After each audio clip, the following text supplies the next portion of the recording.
Hey guys, so this is my video on flexible dieting over Christmas. So Christmas and just kind of holiday times in general can be potentially sort of quite problematic for anyone who's trying to stick to a plan, trying to keep in shape, trying to keep fitness levels up, anything like that. So I've got a few tips kind of to help you get through festive period. My first one is to basically decide what you're going to do. So only you are in control of your actions. I would always promote a more balanced, moderate approach, but to me you've got three choices. First choice is to carry on as you are normally, being as strict as possible, or as strict as your plan requires you to be, tracking everything to a T, doing that. That's probably a good option if you've got something like a photo shoot or a show coming up, or you're doing a transformation contest. Your second option is to completely throw everything out the window, think it's Christmas, I'm going to throw it all to shit, just do whatever I like basically. I don't particularly like either of those options. I think they're both too extreme. But if you decide to go for them, my advice would be don't bitch about the outcome. That goes both ways. So if you go for the strict approach, if it comes January and you think, oh, Christmas is rubbish, people got annoyed at me because I wouldn't eat food, I was sitting there at a table with my iPhone, putting everything into my fitness pal, took my scales to Christmas dinner, stuff like that. And actually, I should have just been a bit more flexible. You made the decision to be that strict, so it's down to you. Likewise, if you wake up January the 2nd, bloated as anything, looking like absolute crap, again, you were the one who decided to let it all go to shit, basically. Just make your decision and then don't moan about the outcome. That being said, I think the best option is a middle ground, so moderation. Moderation is not particularly sexy, but the way I see it, Christmas can be one of those things where it just runs on, so the idea of just letting everything go completely isn't great. Likewise, being strict, it's only once a year, and really how much damage are you going to do by being a bit more flexible? As you know, I do propose flexible dieting year round, and the key word to that is flexible, obviously. So you can have a bit of leeway here and there. It gives you that flexibility to enjoy yourself. You shouldn't ever be on a plan that's so restrictive that you can't have some fun with it. Include whatever food you like, really. So that's my first point. Decide what you want to do and just go with it. You make your own decisions, so stand by them. Secondly, sort of leads us on that moderation aspect again. Christmas itself is only one day. I think even if you say Christmas Eve, Christmas Day, Boxing Day, New Year's Eve, New Year's Day, basically, they give you 5 days. That's 5 days to kind of have a bit of fun, maybe sort of go over your macros or calories, potentially not train, not worry too much about diet and stuff, which is fine. I think 5 days, even if you did go for that, not going to track anything at all, not going to worry about food, you're not really going to do too much damage in 5 days. 5 days out of 365 really isn't a lot. What I would say, however, is that it's December the 13th now. A lot of people, Christmas starts kind of end of November, Christmas parties, Christmas drinks, going out with work and stuff, and it can run into early stage of January. I know a lot of my clients aren't going back till the first Monday in January, which is the 6th or something. Well, if you're starting off your Christmas period, sort of end of November, that's kind of 5-6 weeks. 5-6 weeks out of a year is quite a lot. You can do a hell of a lot of damage in that time. So just bear in mind that Christmas itself is only one day. So if you do want to throw everything out the window and just go all out, then keep it to that one day or up to the 5 that just mentioned. All other days just kind of be sensible, really. So moderation is not particularly sexy. Everyone thinks it's really cool to be so hardcore that you sit there while everyone else is stuffing their face with whatever Christmas food, and you're there with your egg whites and broccoli or whatever, or going the full kind of Ben Stiller and dodgeball route of sitting there staring at this vice food and not eating it, like having a one-on-one man-on-man with it and trying to overcome your temptation or whatever. That's just that seems to be the sort of done thing, as is just going all out and having a complete binge fest. But I'd say be moderate, enjoy it but don't go overboard. Point number 3 is low calorie options. So it's starting to sound a bit like a Weight Watchers advert here, or going to full on Jane Fonda mode. But I don't see anything wrong with choosing some lower calorie options.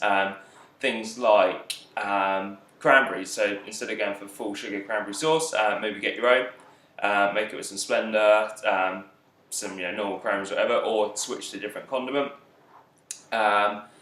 Even with things like with a pudding or dessert, go for like a lower fat option to have with it. So some frozen yogurt, even sort of go for a low fat cream. Yeah, I know it sounds really boring and naff, but again, if you're going for that moderate approach, yeah, have your Christmas pudding, but just have something lower calorie with it. Yeah, so anything like that can help you sort of save calories, cut back a bit. If you're having I tend to run Christmas have a lot of cheese. So sort of go for lower fat cheeses, lower fat biscuits and crackers, stuff like that.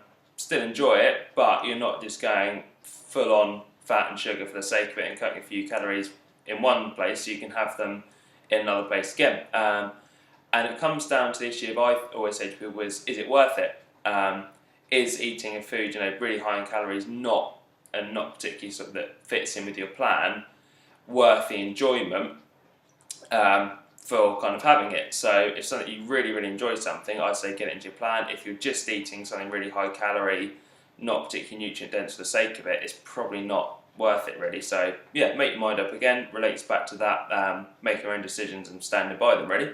Point 4 is to train. I would try and stick to a fairly regular training schedule. I myself am not going to train on Christmas Day. My gym is open because it's a 24-hour place. I'm going to go for a run just because I enjoy going for a run on Christmas morning. Just done it the last few years, and it's quite nice to be out really early, no one else around. But apart from that, I'm going to train fairly much as normal, only for the fact that I'm actually not really working, or I'm having the whole of the Christmas week off. The clients away and whatnot, not doing too much writing work, so actually I've got a bit more time than usual, so I'm going to carry on training. So yeah, I'll just get some stuff done, just fit training in around your sort of family commitments and social gatherings and things like that. One thing I wouldn't do is try and make up for a shit diet by adding an extra training. So if you calculate you had a meal that was 2,000 calories, I wouldn't then go and try and burn off 2,000 calories on the treadmill. I'd say that's a bit of a vicious cycle to get into, and you can start getting a bit obsessive with it. So wouldn't do that, but I'd try and stick to a regular training routine. If you can't stick to a regular training routine, I'd just get some home stuff in, so some home circuits, bodyweight workouts, stuff like that. Point 5 is to fast. I'm not a huge proponent of fasting. I've done it before in the past. It kind of worked from a convenience aspect. I don't really have anything against clients deciding to fast, provided we fit it into their plan. But it can be quite useful to do some variation of fast, especially on those 5 days you talked about a minute ago.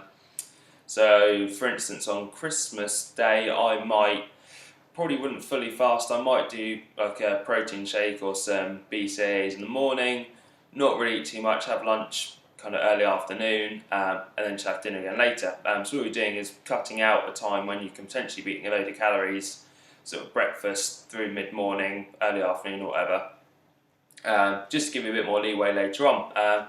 So not something I do every day, just because I'm not a massive fan of fasting. It's okay, but I don't see a huge benefit in it. Or actually the approach I'll probably take is like just go for lower calorie meals. So again, on those 5 days, just do a protein and veg breakfast, and maybe protein and veg lunch, and then eat a bit more afternoon, evening. So yeah, that's one way you can just cut back on calories really. Final point, I think, is have flexible macros. So if you usually track your macros, whether you track or not over Christmas, up to you. I tend to track roughly just because that's what I enjoy doing. Again, do what you enjoy. If you absolutely hate tracking macros and find it a pain in the arse 364 days of the year, give yourself Christmas off, don't bother with it. If you quite like doing it, don't find it too annoying, and it just helps keep you kind of on track, I would do that. So that's what I'll be doing, just roughly. But give yourself some flexibilities. Remember that macros, proteins, carbs and fats, it's helpful to track them, but the overriding factor in achieving your goals is calorie intake. So if you're working with 2,500 calories a day, you might usually be on 200 grams of protein, moderate carbs, moderate fat, What you might like to do is just say, right, I'm going to aim for 2,500 calories, or give yourself a bit of a buffer and aim for 3,000. Just think, I'm not going to bother about the macros and that, I'm just going to hit 3,000 calories. Doing that for a few days, I can't really see it having any negative impact whatsoever, really. The way I like to work it is over Christmas, and generally on my way, I tend to actually more towards higher fat foods. So Christmas in particular, I like stuff like cheese, like sort of pate. If I have a pudding, I'm not too concerned about that really high carb stuff, but I do like having cream or brandy butter and stuff like that with it. So I can easily overshoot my fat intake, and actually I'm not that bothered about carbs. So protein will probably be roughly the same, but I'll probably go for a higher fat intake and lower carb, just against what I enjoy doing. So yeah, those are 6 tips, which are: decide what you want to do. Remember, it's only one day, it's not a whole 6-week period. Got lower calorie options, keep training as normal, fast or implement some sort of calorie restriction at other meals, and be flexible with your macros. But overriding principle, I'd say, is just decide what you want to do and stick with it. Live with the consequences. You can have a lot of flexibility, and that is what flexible dieting is all about. Making a diet fit into your lifestyle, not making your lifestyle fit into your diet. So if people are moaning at you because you're sitting there, on MyFitnessPal working what you've eaten, or not eating the food they've cooked for you, I'd say that's a bit extreme. I really would not recommend doing that. I think that's sort of verging on OCD. Likewise, have a bit of discipline. Don't go overboard. Don't eat for the sake of it. If it comes around to January the 2nd and you're so bloated you look like a pregnant woman, it's fine if you are pregnant, obviously. But if you're a guy or a non-pregnant woman and you've got massive food baby belly, and wake up with sweating so much from all your water and glycogen retention, you've probably gone slightly too far. So yeah, that's my advice. Be flexible with it, enjoy it, and have a great Christmas. Cheers, guys.